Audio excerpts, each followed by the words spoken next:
I'm Eric, 36, and I used to think family traditions were unbreakable. Every December, we'd all gather at my wife's mother's big colonial house for Christmas dinner, the same way we had for years.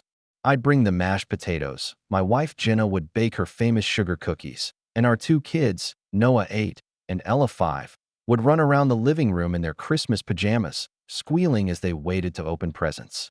It was chaotic, loud, and a little messy, but it was home. Or at least, it felt that way.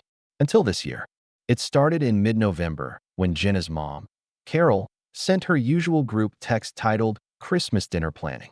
It was her thing, color-coded lists, sign-up sheets for side dishes, and a reminder that dinner starts at 6 sharp.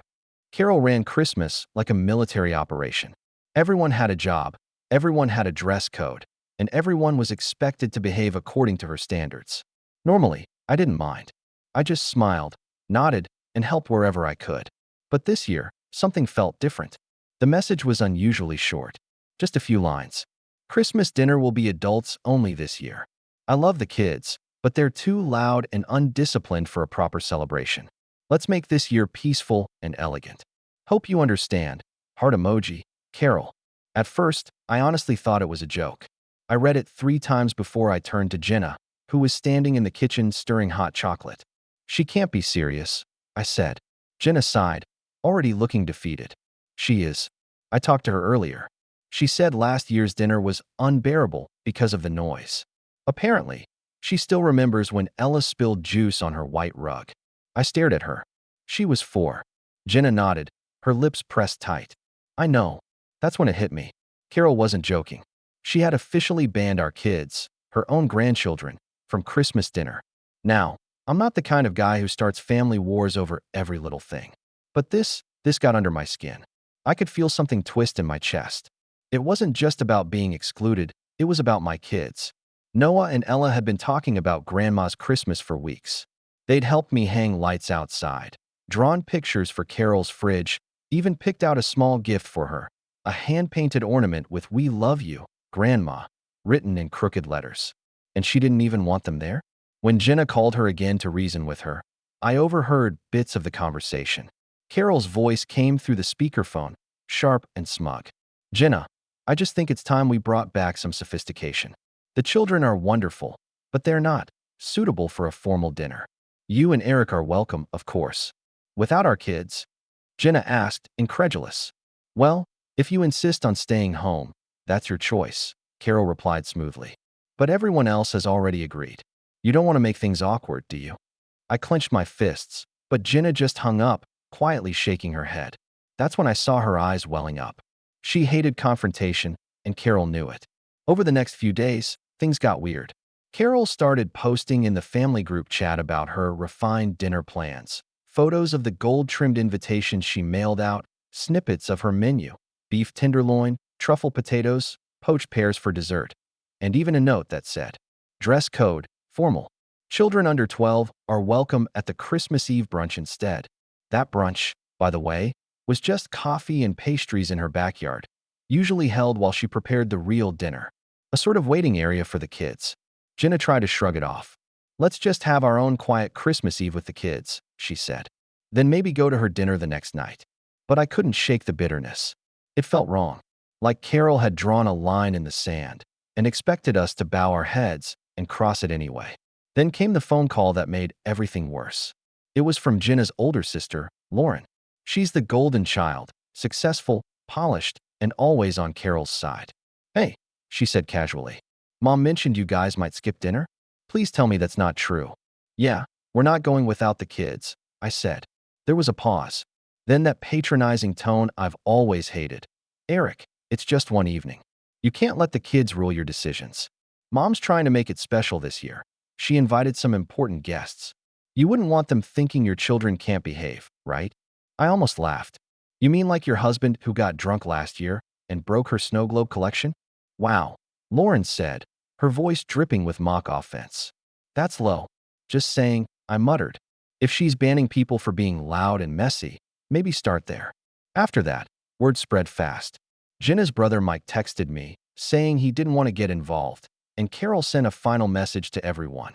Please RSVP by the 10th. Seating is limited. By then, I'd made up my mind. If Carol didn't want my kids at Christmas, then she wasn't getting us either. But I wasn't going to just sit home and sulk. I had an idea. A wild one. It started small, just the thought of making Christmas special for the kids ourselves.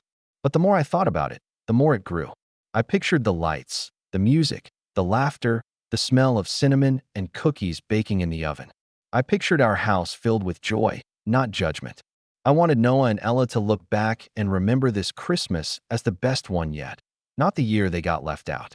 So I told Jenna, what if we throw our own party? Not just dinner, a real Christmas celebration. Games, food, music, everything. We'll invite whoever actually wants to be around family, not just show off for appearances. She hesitated, biting her lip. You really think people would come? I shrugged. If they care more about the people than the table settings, yeah, I do.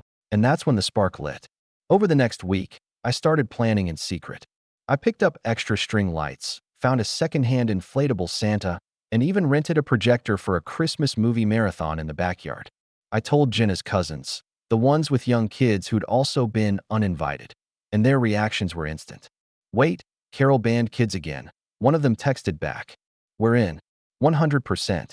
It was slow at first, but word started spreading. People were frustrated with Carol's attitude, and our house, our simple, cozy, messy house, started sounding like a much better option. Meanwhile, Carol was busy sending updates about her perfect dinner. She bragged about hiring a pianist, renting fine china, even commissioning custom name cards. Her messages grew increasingly smug, almost taunting. I swear she wanted us to feel jealous. By December 20th, our living room was a whirlwind of glitter, wrapping paper, and half-inflated decorations. Noah and Ella were helping me hang tinsel, and Jenna was mixing cookie dough with Christmas music playing in the background. I could see her smile coming back, a real one this time. For the first time all month, our house felt warm again. But then, Carol called. Eric, she said in that overly polite tone. I just wanted to confirm that you and Jenna won't be attending dinner. It's quite rude not to respond. I took a deep breath. We're hosting our own Christmas at home this year. The kids are excited. There was a pause. A cold one. Then, oh, I see. You're welcome to come, of course, I added, though I already knew her answer. I'll pass, she said curtly. I prefer to celebrate with a little more decorum. When she hung up, I caught my reflection in the window. I looked calm, but my mind was racing. I had no idea that what I'd just set in motion would turn the entire family upside down, or that by the end of that night, everyone would be talking about our Christmas instead of hers. And as for Carol, she wouldn't take that lightly. Because when the guests started showing up at our house instead of hers, she showed up too. And what she brought with her was something I never expected. The day before Christmas Eve, I woke up to the sound of my phone buzzing like crazy on the nightstand. Dozens of notifications, texts, missed calls, even a few Facebook messages. At first, I thought something had gone wrong with our party plans. But when I scrolled through the messages, I realized it wasn't that. Carol had gone full PR mode. She'd posted a long, elegant Facebook update with a photo of her pristine dining room, captioned, "Feeling grateful for a peaceful, grown-up Christmas this year. Sometimes it's okay to set boundaries and create the celebration you truly deserve." The comments were filled with her friends fawning over her. So elegant. Love this idea. Kids' energy is lovely, but adults need space too. Finally, someone said it. I could practically hear her smug tone in every word. She wanted everyone to know she was in control, that she wasn't being petty, she was being graceful. But underneath all that, I knew exactly what she was doing. She was isolating us, making us look like the ones who overreacted. Jenna saw it too. She read the post 3 times and then just sat there in silence, clutching her coffee mug. She's turning it into a statement, she said quietly, like she's some kind of martyr for elegance. I squeezed her shoulder. Let her have her moment. We'll have ours tomorrow. But the thing about Carol is that she never stops at one layer of manipulation. Around noon, she sent a group text to the entire family again, including us. Friendly reminder for tomorrow's dinner.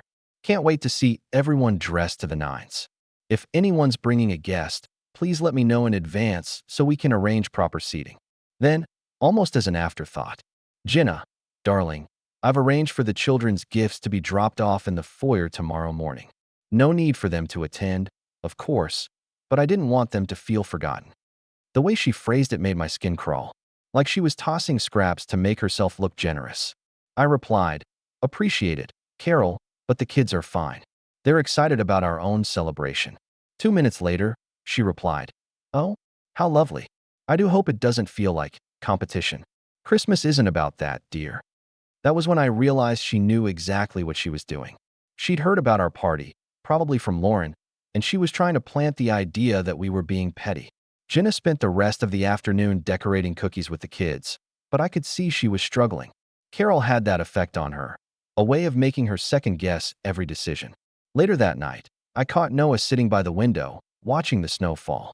"Dad," he asked softly, "why doesn't Grandma want us there this year? Did we do something bad?" That question hit me harder than I expected. I crouched next to him and put a hand on his shoulder. "No, buddy, you didn't do anything wrong. Sometimes grown-ups forget what Christmas is supposed to be about. But that's why we're doing our own party, so we can remind them." He nodded slowly, but I could tell he didn't really understand. How could he? He was 8. All he knew was that his grandma didn't want him at Christmas dinner. The next day, Christmas Eve, Carol's house became the talk of the family group chat. Photos started trickling in: crystal wine glasses, gold napkins, matching red dresses. Lauren, of course, was at the center of it all, posting selfies with captions like "family elegance." Jenna tried to ignore it, but her phone kept lighting up. Then her cousin Tasha messaged her privately, "Hey, are you serious about your Christmas party tomorrow? 'Cause if you are, we'd rather come to yours." My kids cried when Mom told them they weren't invited to Grandma's. That message was the first of many. Over the next few hours, more family members started reaching out quietly. Cousins, even one of Carol's sisters. "Honestly, Carol's being ridiculous," one wrote. "I'll bring dessert if we can come." It was subtle at first, but I could feel a shift happening. People were starting to realize how absurd the whole "no kids" thing was. Carol had pushed too far. But then, she doubled down. At around 8 p.m., we got another message, this time from Lauren. "Mom wants everyone to know she's hosting a secret Santa exchange after dinner tomorrow. So if you're not coming, please let her know now. She doesn't want empty spots in the circle." There was that word again, empty. It stung. Like our absence wasn't about family. It was about keeping up appearances. I stared at my phone for a long time before responding. "We won't be there. Have a great dinner." Lauren replied with a single thumbs-up emoji. Cold. Passive-aggressive. Exactly what I expected. That night, I stayed up late finishing the decorations. I wanted everything perfect, not fancy, just warm. The house smelled like cinnamon and pine. I strung lights around the windows, set up the projector in the backyard for Home Alone, and even hung a handmade sign on the front door. "Merry Chaos Moss. Loud Kids Welcome." Jenna laughed when she saw it. "You're really leaning into this, huh?" "Someone has to," I said. "Let's show them what joy looks like." By the time morning came, our house was buzzing. The first guests arrived around 10, Tasha, her husband, and their 2 little boys. They brought hot cocoa, matching reindeer sweaters, and enough laughter to fill the whole living room. Then more cars pulled up. Aunts, uncles, cousins, even a few of Carol's friends who claimed they were just dropping by for a bit. Before I knew it, our small Christmas idea had turned into something bigger. Kids running around with candy canes, adults laughing in the kitchen, music playing through the speakers. It wasn't quiet, but it was perfect. Jenna looked at me, her eyes misty. "She's going to find out," she whispered. "I hope she does," I said. "Maybe she'll remember what family actually means." And then, right around 3 p.m., she did find out. Lauren called Jenna first.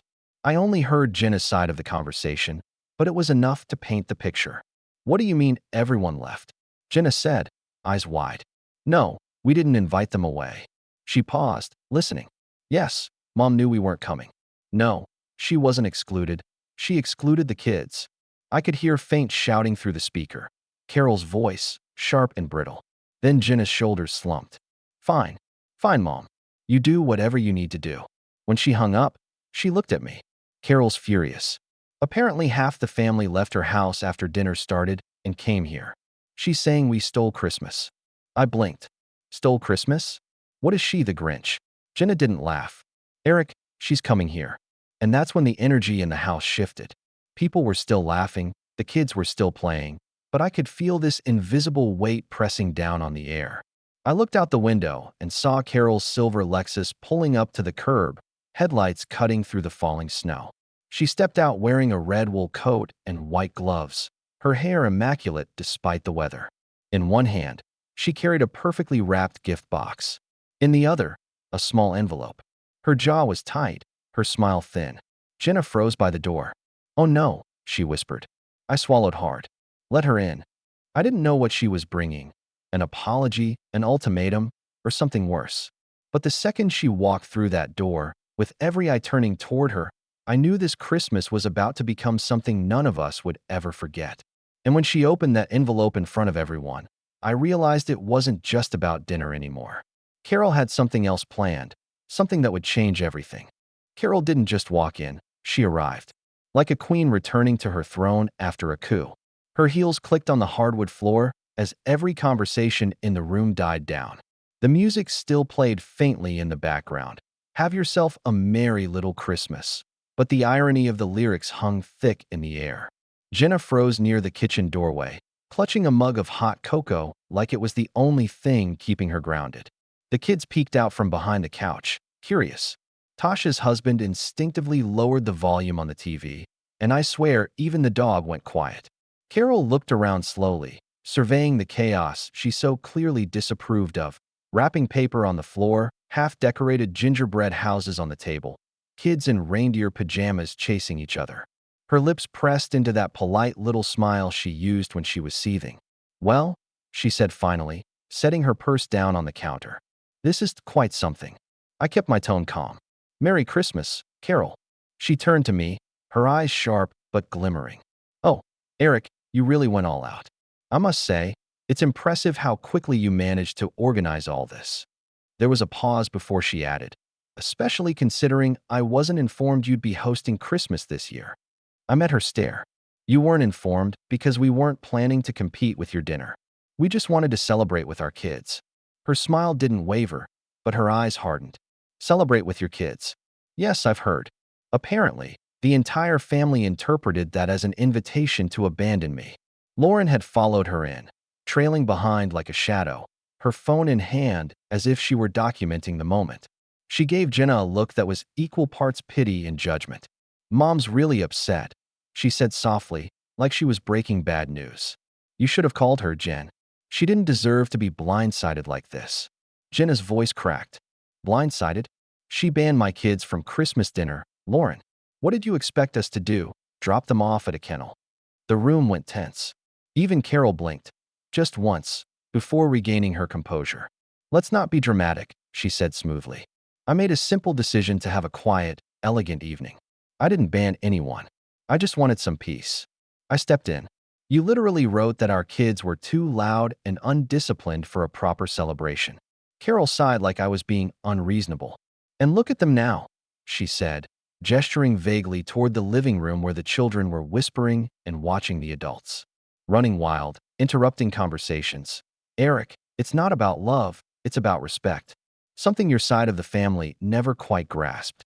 That hit like a punch. I saw Jenna flinch.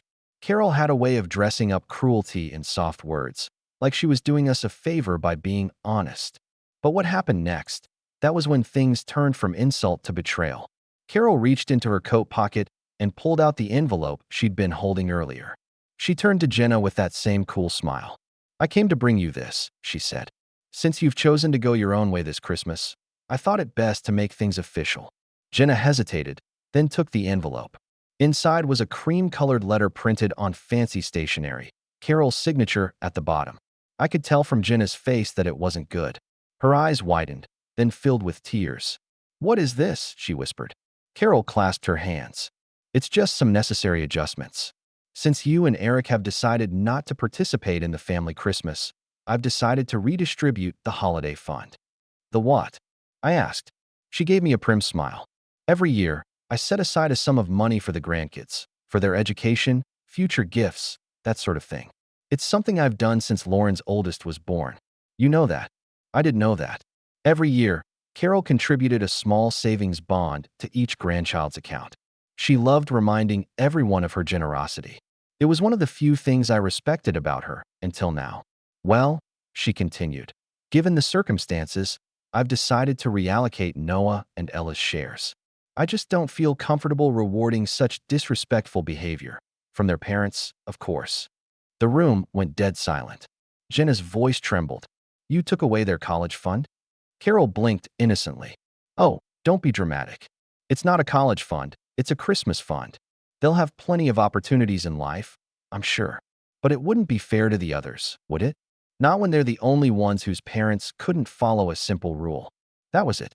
The line that snapped something inside me. I stepped forward. You're punishing kids because they didn't attend your dinner? I'm setting boundaries, she said calmly. Actions have consequences. Boundaries are one thing, I said, struggling to keep my voice steady. Emotional blackmail is another. You're hurting your grandkids because you can't stand not being in control. Carol's eyes narrowed just slightly. You always were ungrateful, Eric. From the very beginning, I warned Jenna that marrying you would bring drama into this family. And now look. She gestured around the room again, at the laughter, the mess, the happiness she couldn't understand. Chaos. Absolute chaos. Jenna's cousin Tasha finally spoke up. Carol, that's enough. You're the one who caused this. You told half the family their kids weren't welcome.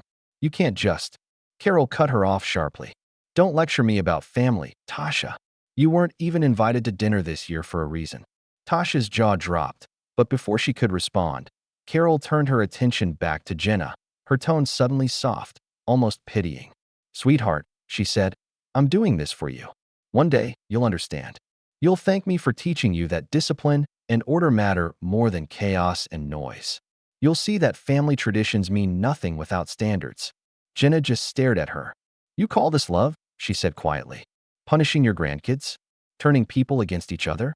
I used to think you were strict, but I see it now. You're just cruel. Carol's face twitched, a tiny crack in her perfect composure. You'll regret saying that. Then she turned to leave, but before she did, she placed the wrapped box she'd been carrying onto our dining table. Those are the children's gifts, she said. I bought them before this nonsense began, and I'm too dignified to take them back. I'll leave them here. Merry Christmas. She started for the door, but Noah, sweet, innocent Noah, ran up before I could stop him. Grandma, wait, he said, holding out one of the ornaments he'd made. I made this for you. It says your name on it. He was holding the hand-painted ornament from before, the one that said, We love you, Grandma. His little hands were trembling. Carol looked down at him. For a moment, I thought I saw something human flicker across her face, but it vanished as quickly as it came. She smiled tightly. That's very nice, dear. You should give it to your mother instead. Then she turned and walked out. The door clicked shut, and the sound of it echoed like a gunshot. For a long moment, nobody said a word. The only sound was the faint jingle of Christmas music still playing in the background. Then Jenna crumpled the letter in her hand and started to cry. I felt something deep in my chest, a mix of rage and heartbreak. I wanted to chase after Carol, to tell her exactly what I thought of her. But instead, I walked over to Noah, who was standing there frozen, still holding the ornament. She didn't like it, he whispered. I knelt down beside him. No, buddy. She just forgot how to show it. He looked at me with those wide, sad eyes. Did we make Grandma mad? I pulled him into a hug. No, son. Grandma made herself mad. As the night went on, people tried to go back to enjoying the party, but the energy had shifted. The laughter was quieter, the music softer. Everyone felt the tension that Carol had left behind. The guilt, the confusion, the heartbreak. But then, something unexpected happened. Around 8 p.m., as we were getting ready to tuck the kids into bed, there was a knock on the door again. Jenna hesitated before opening it, but when she did, it wasn't Carol, it was Lauren. She stood there on the porch, wrapped in a shawl, snowflakes caught in her hair. Her eyes were red, like she'd been crying. Can I come in? She asked softly. Jenna nodded, surprised. Lauren stepped inside, looking around at the mess, the lights, the half-empty cups. Her voice cracked when she finally spoke. Mom's furious. She said she's cutting ties with you for embarrassing her. But I can't keep pretending she's right. I saw what she did, Eric. That letter. She's gone too far. Jenna blinked, tears still glistening in her eyes. You stood up to her? Lauren nodded. I tried. She told me if I walked out, I shouldn't come back. So I left. And that was the first time I realized Carol's control was slipping. But she wasn't done yet. Because the next morning, when we thought the worst was behind us, something showed up in our mailbox that changed everything. Something far worse than a letter. Something that made it clear Carol wasn't going to lose quietly. The next morning was strangely quiet. Snow had settled thick on the front yard, muffling every sound. The house looked peaceful, like the storm from the night before had never happened. But when I opened the front door to get the newspaper, that illusion shattered. There it was, a crisp white envelope in the mailbox, sealed in Carol's perfect handwriting. My stomach sank before I even opened it. I stood there for a long moment, just staring at it, the cold air biting my hands. Jenna came up behind me, still in her robe. "Is it from her?" she asked softly. I nodded. "Yep. Just throw it away, Eric," she said. "I can't deal with her anymore." But I couldn't, because something told me this wasn't just another guilt trip. Carol was deliberate, every word, every gesture calculated. And if she'd sent another letter after last night's disaster, it meant she wasn't done. Not by a long shot. So I opened it. Inside was a single typed page on her usual heavy cream stationery. It read, "Eric and Jenna, after reflecting on the events of last night, I've come to realize that our family dynamic has become toxic, largely due to your constant undermining and disrespect. I no longer feel comfortable associating with people who mock my values or encourage others to turn against me. Effective immediately, I will be removing both of you and your children from all future family gatherings and trust arrangements. You are, of course, free to host your own celebrations as you see fit. I wish you the best of luck in your independent lives. Carol." I read it twice, then handed it to Jenna. Her eyes widened. Then she covered her mouth with her hand. "She's cutting us off," she whispered. "Completely." I nodded, feeling that dull, heavy ache of disbelief, the kind that sits in your chest and doesn't move. It wasn't about money or inheritance. It was about what it symbolized. Carol wasn't just punishing us anymore. She was erasing us, pretending we never existed in her carefully curated world. Jenna sat down at the kitchen table, staring at her mug. "I knew she was controlling," she said. "But this is cruelty." I sat across from her, feeling equal parts angry and numb. "You know what the sad part is? She'll probably tell everyone she did this for our own good. That she's the victim." Jenna nodded, tears welling. "She'll spin it into some story about how we were ungrateful and she had no choice." And she was right, because over the next few days, the phone call started. Her brother Mike called first. "Eric, I'm sorry, man, but Mom told everyone you cursed her out and ruined dinner. She said you're trying to turn people against the family." I could feel the heat rising in my chest. "What? That's ridiculous. She came to our house and—" I know," he said quickly, his voice uneasy. "But she's already told everyone her version. You know how it goes. She's convincing." One by one, the rest followed. Friends of the family, cousins, even an aunt I barely talked to. They all reached out with the same tone, polite concern mixed with quiet disbelief, as if they were trying to gauge whether Carol's story was true. By New Year's, the damage was done. Jenna's phone had gone silent. No calls, no invitations, no messages from her side of the family. Just a wall of quiet that grew thicker by the day. That month was the lowest point I can remember. Jenna stopped baking. The kids kept asking why Grandma didn't call. And I threw myself into work just to avoid the silence. I run a small contracting business, home renovations, repairs, that sort of thing. It's not glamorous, but I take pride in doing things right. Only that month, even work felt empty. My energy was gone. Every time I came home, the house felt dimmer. The laughter that had filled it just weeks before was replaced by this constant sense of loss. One night, Jenna came into my office, holding her phone. "She posted again," she said flatly. I looked up from my paperwork. "What now?" She turned the screen toward me. It was another Facebook post from Carol, a photo of her and Lauren at brunch, all smiles and champagne glasses. The caption read, "Sometimes peace comes from letting go of negativity, even when it's family. Surround yourself with those who share your values." There were dozens of likes, heart emojis, comments about strength and boundaries. It was like being publicly exiled. She'd rewritten the story again, and everyone believed it. That night, Jenna broke down. She sat on the couch, crying quietly while I tried to comfort her, but I didn't have the right words. Because I felt it too, that hollow pain of being misunderstood and powerless. For the first time in years, I felt small. But something inside me started shifting too. Not anger, not yet. Just resolve. Because while Carol was busy curating her perfect narrative, I realized I didn't need to play in her world anymore. I could build something better. It started small. A week later, I got a call from one of Jenna's cousins, Tasha again. "Hey," she said. "I heard what happened. For what it's worth, everyone at the party saw how she treated you. We believe you. And honestly, your Christmas was the best one we've had in years." That made me smile. A little spark of warmth after a month of cold. Then, one of my clients, a neighbor who'd come to the party, called to ask if I could remodel her kitchen. She told her friend, who told another friend, and suddenly, by late January, I had more work than I could handle. I started hiring again, expanded my crew. Before I knew it, I was booked for months. Meanwhile, Carol's version of peace started cracking. Word began to leak out, quietly, in whispers, that she'd gone too far. That her elegant Christmas ended awkwardly, with half the guests leaving early and the rest sitting in silence around an untouched roast. One of Jenna's aunts reached out privately. "Don't tell Carol I said this," she whispered over the phone. "But people are talking. They think she crossed a line." That was the moment something inside me changed. I stopped feeling like the victim. I started realizing that when someone builds their whole life on control, they crumble the second people stop obeying. And Carol's empire of politeness was starting to crack. By spring, our house had become the new family hub. Tasha and her kids came over for barbecues.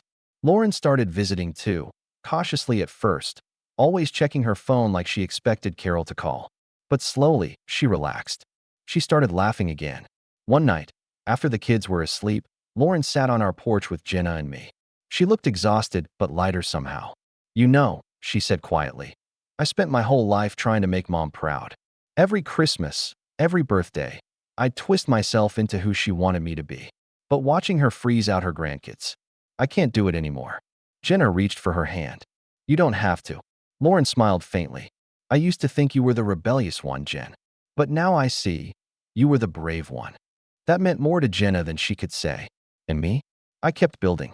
Work took off faster than I could have imagined. By summer, I'd landed a commercial renovation contract that doubled my yearly revenue.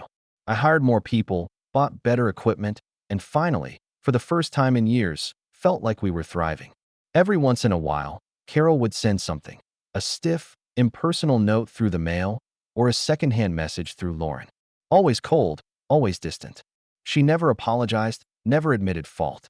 But I could tell from the way people talked that her grip on the family was slipping. Then came the moment that changed everything again, the start of the rise. It was late July when Lauren called, her voice shaky. "You're not going to believe this," she said. "Mom's planning something for the holidays. A big family reconciliation dinner. Except what?" I asked. "She's already told people that she's doing it to save the family name." I laughed bitterly. Classic Carol. But then Lauren said something that made me pause. She wants to host it at the country club. Big event, fancy menu, photographers, the whole deal. She's even inviting local friends and colleagues. Says she wants to prove that the family's closer than ever. So what's the catch? She wants you and Jenna there. I froze. Lauren continued, "But she doesn't want your kids." She said, and I quote, "Let's not repeat last year's chaos." That old anger started rising again, but this time it wasn't the helpless kind. It was controlled, focused, because now we weren't at her mercy anymore. We had our own circle, our own stability, and the power dynamic had shifted. Jenna looked at me after I hung up. "We're not going, are we?" I smiled slowly. "Oh, we're going. Just not the way she expects." That was the moment I started planning. Because if Carol wanted to play the perfect hostess again, to parade her reformed family in front of her rich friends, then fine. I'd give her a performance she'd never forget. But this time, the story wouldn't end with us humiliated. This time, the narrative would be ours. And Carol was about to learn what happens when the people you've spent your life controlling finally decide to take the stage on their own terms. When August rolled around, Carol's family reconciliation dinner started popping up everywhere. Her Facebook was plastered with posts about it. New beginnings, family unity, celebrating togetherness. The hypocrisy was almost impressive. Every caption had that glossy, detached sincerity she was known for. I could practically hear her saying it in her perfectly modulated voice. Lauren kept me updated. "She's gone all out," she said one night over the phone. "Private ballroom at the country club, gold name cards, a string quartet. She even hired a photographer. Of course she did, I said. She needs evidence that we've all forgiven her. Except, Lauren added, she still refuses to invite Noah and Ella. That didn't surprise me. Carol's biggest fear wasn't chaos. It was imperfection. Kids didn't fit into her curated world, especially not the ones she couldn't control. But here's where things got interesting. A few weeks later, my company was hired to handle a renovation project, a kitchen remodel at the same country club where Carol was hosting her dinner. I didn't notice the connection at first, until I went to meet the project manager and saw the event calendar on the wall. December 20th, private holiday dinner, Carol Winston, it read. I swear, fate has a sense of humor. As I stood there going over the blueprints, I realized something. Carol might have money, but I had access. My crew would be working in that building on and off until late November, plenty of time to learn the layout, talk to staff, and quietly gather information. I didn't want to humiliate her, not exactly. I just wanted her to see herself clearly for once, to feel what it was like to lose control. Over the next few months, I worked quietly. I got to know the event coordinator, a sharp woman named Maggie who didn't mince words. "Oh, Mrs. Winston," she said once when I mentioned her. "Yeah, we know her. She's been in here 3 times already to approve the lighting. Told me she wants the room to look angelic, not garish." I laughed. That sounds about right. Then, during one of our lunch breaks, Maggie let something slip. She's even bringing a local reporter to do a lifestyle piece. Said it's a charity dinner. I raised an eyebrow. Charity for what? She didn't say. Probably for her ego, Maggie said, smirking. That was when the plan started to take shape. If Carol wanted to turn this dinner into a spectacle, fine. I'd let her, and then I'd make sure the spectacle told a different story. First, I reached out to a few of the family members Carol had alienated, cousins, aunts, even one of her old friends who'd stopped speaking to her after the Christmas fallout. I told them about her reconciliation dinner. Most of them didn't even know they'd been uninvited. When I explained what I had in mind, they were all in. "I'm done tiptoeing around her," Tasha said. "If you're doing something, I want front row seats." By mid-October, the plan was solid. Subtle, but devastating. No shouting matches, no dramatic confrontations, just a quiet, public reminder that the people she'd spent her life controlling no longer revolved around her. The night of the dinner came faster than I expected. December 20th. The ballroom glittered with white lights, gold garlands, and the faint hum of a live cello. The whole place smelled like pine and wealth. Carol stood near the entrance, greeting guests in a red gown that probably cost more than my truck. "Eric," she said, forcing a smile when she saw me and Jenna walk in. "I'm so glad you could make it." Her eyes flicked toward the empty space beside us. "Where are the children?" "At home," I said casually. "You made that part pretty clear." She ignored the jab and looped her arm through mine, guiding us toward the main table like nothing had ever happened. The evening began exactly how I expected. Carol playing hostess, laughing too loudly, toasting to forgiveness and new beginnings. The reporter hovered nearby, snapping photos of her with Lauren and the other approved guests. But then, slowly, things started to change. At first, it was just one. Tasha walked in with her kids, uninvited but smiling. Carol's face froze for half a second, but she recovered quickly. "Oh, how lovely to see you," she said, her tone brittle. Then came more. Cousins, family friends, even Aunt Ruth, who Carol hadn't spoken to in 2 years after an argument over a vacation house. Within 30 minutes, half the room was filled with people Carol had deliberately excluded. And the best part? Every one of them was dressed beautifully, polite, cheerful, impossible for her to accuse of causing chaos. Carol's composure started to falter. Her eyes darted between the guests and the event staff, silently demanding an explanation. But I had anticipated that too, because earlier that week, I'd spoken to Maggie, the coordinator. I'd told her the truth, how Carol had fractured the family, how she was staging a fake reconciliation dinner. Maggie, to her credit, had rolled her eyes and said, "Well, that's not happening on my watch." So she had quietly added every uninvited family member's name to the guest list, with complimentary seating. Carol had no idea. As the evening went on, people started talking, laughing, reminiscing, catching up. But here's the thing, they weren't circling around her. For the first time in years, the family was just talking freely, without asking for her approval. Without worrying about appearances, I watched from my seat as Carol tried to steer the conversation, tried to make herself the center again. But every time she spoke, someone gently redirected the topic. Someone laughed a little too loudly over her. Someone turned their back. It was subtle, but it was death by 1,000 cuts. Then came the final touch. Halfway through dinner, the cellist began playing Silent Night. On cue, the ballroom doors opened, and in came Noah and Ella, holding small wrapped boxes. Carol's fork clattered against her plate. "What is this?" she hissed under her breath. I smiled. "Relax. They just wanted to bring gifts for their grandma." The room quieted as Noah and Ella walked up to her, their little faces glowing. "Hi, Grandma," Ella said shyly. "We made these for you." They handed her 2 boxes wrapped in silver paper. Carol opened them slowly. Inside were handmade ornaments, just like the ones from last year. But this time they said, "We love you even when you don't love us back." You could feel the air shift. Guests glanced at one another. Even the reporter paused. Carol's smile faltered completely. Her lips parted, but no words came out. For once, she didn't have a script. And that was the moment, the quiet, devastating moment, when her entire illusion cracked. I didn't need to humiliate her. I didn't need to yell. Watching her realize that every person in that room had stopped orbiting around her, that was the revenge. Because true power isn't control.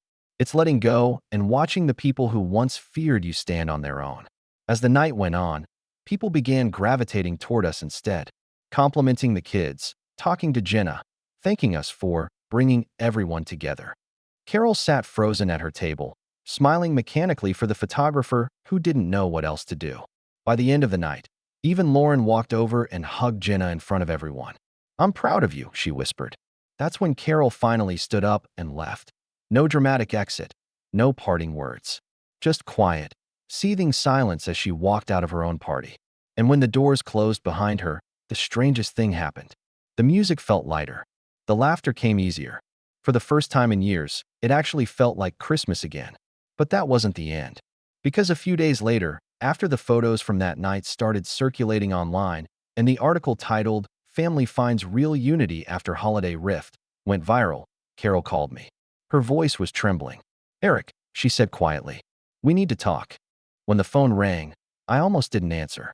After everything that had happened, the years of manipulation, the emotional landmines, hearing her name flash across my screen made my stomach tighten. But Jenna looked at me and said softly, "Pick up. Let's finish this." So I did.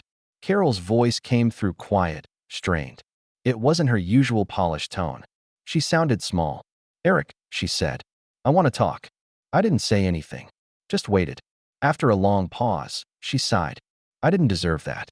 What you did at the dinner, bringing the children, inviting everyone behind my back, it was humiliating." I almost laughed. "You mean, it showed people who you really are?" "Don't mock me," she snapped, the old sharpness flickering for a moment before fading again. "You don't understand how hard it is to keep a family together. People need structure, discipline." "Carol," I interrupted, calm but firm. "You didn't keep the family together. You kept it afraid. There's a difference." Silence. Just the faint sound of her breathing through the receiver. Then she said, barely above a whisper, "They all turned on me. Even Lauren. I gave her everything, and she still walked out." "She didn't turn on you," I said quietly. "She just stopped letting you control her." I could tell she didn't know how to respond. For the first time, she wasn't holding the conversation hostage. Finally, she said, "You think you've won. But I built this family. You're nothing without me." I leaned back in my chair, looking around our living room. The Christmas lights still hanging by the window, the kids' laughter echoing from the other room. Jenna in the kitchen humming while she packed cookies into tins for the neighbors. "Maybe," I said. "But the difference is, our family actually wants to be together. You can't buy that with china and chandeliers." She didn't reply, just a shaky inhale, followed by the faintest tremor in her voice. "You embarrass me in front of everyone. Do you have any idea what people are saying?" I closed my eyes. "They're saying the truth, Carol. That you pushed too far, and everyone finally saw it." There was another long pause. Then, coldly, "You're no longer part of this family, Eric." I smiled to myself. "You said that a long time ago. I just finally believe it now." And then I hung up. She didn't call again. In the weeks that followed, the fallout spread quietly. The country club story, the one she'd tried to stage, had taken on a life of its own. The reporter she invited ended up publishing a sympathetic piece, but not the one she expected. It focused on forgiveness, growth, and learning to let go of toxic expectations. The photos told the real story: smiling kids, happy family, Carol in the background looking distant and alone. It went mildly viral, not huge, but enough that her social circle saw it. Enough that her friends started to whisper. Lauren told us later that Carol had stopped attending her bridge club. She says she needs a break from people, Lauren said. But honestly, I think she's just embarrassed. Over time, she faded from the center of things. The family still met up, birthdays, holidays, simple backyard dinners, but she never came. Sometimes she sent cards, short and cold, signed Best, Carol. Other times, nothing at all. The strange thing was, I thought I'd feel triumphant, vindicated. But I didn't. I just felt done. Like something that had been heavy for years had finally slid off my shoulders. Because revenge isn't about seeing someone destroyed. It's about freeing yourself from the need for their approval. That year, Christmas came around again, and we hosted it at our house, the same way we had before all of this started. The lights glowed warm, the kids laughed too loud, and the air smelled like cinnamon and pine. Lauren came early to help decorate, and as we were hanging ornaments, she found one in the box that made her stop. It was the hand-painted one Noah had made 2 years ago, the one that said, "We love you, Grandma." She held it up. "Do you want me to put this away?" I shook my head. "No, hang it on the front of the tree." She looked surprised. "You sure?" "Yeah," I said, smiling faintly. "It belongs there. It's part of the story." And that night, as the kids danced around the tree and the fire crackled in the background, I realized something. Carol might have built the walls around her version of family, but we built something real inside ours. A home that didn't need approval. A love that didn't need permission. And when I looked at my wife, my kids, and everyone who had chosen to be there, I felt the quiet satisfaction of knowing the truth, the kind that doesn't need to be shouted. Because in the end, Carol didn't lose because we beat her. She lost because we stopped playing her game. And that was the moment I knew we'd finally won.